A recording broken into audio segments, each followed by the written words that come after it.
তো অনুব্রতদা, আপনি দাবি করছেন যে 4 তারিখে যে ফলাফল বেরোবে তাতে আপনার দাবি যে বিজেপি একদম ধরাশায়ী হয়ে যাবে।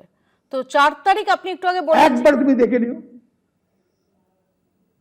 তুমি দেখে নিও।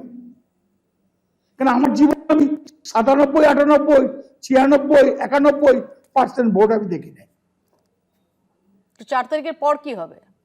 এ ভোট মানুষের হিংসার ভোট দিয়েছে। এবারে ভোটে ডাকতে হয় নাই, বাড়ি বাড়ি যেতে হয় নাই, ঝেঁটিয়ে ভোট দিয়েছে। আর কেন্দ্রীয় বাহিনীর ভূমিকা? ও প্রত্যেক বাড়ি আসে, ওটা কোনো ব্যাপার না, ওটা নিয়ে কোনো চিন্তা করার কারণ নাই। একটা যে শোনা যেত যে ওটা যে কেন্দ্রীয় বাহিনীকে অনুব্রত মণ্ডলের মতো আপ্যায়ন কেউ করতে পারে না, এতটাই আপ্যায়ন করে থাকতেন অনুব্রত মণ্ডল যে যেদিকে গন্ডগোল হচ্ছে কেন্দ্রীয় বাহিনী থেকে তার উল্টো দিকে চলে যেত। এবারও কি সেরকম আপ্যায়নের ব্যবস্থা ছিল বা ব্যবস্থা করতে পেরেছেন?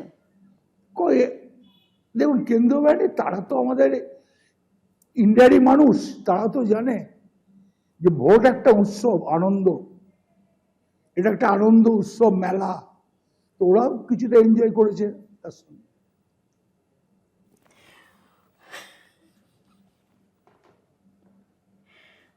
অনুব্রতদা,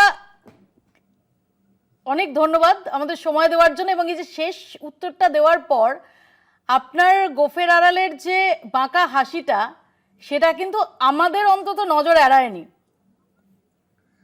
না জানি আমি, মৌপিয়া তুমি, আমি জানি তুমি কি বলতে চাইছো, তুমি ধরে নিতে পারো ওটা।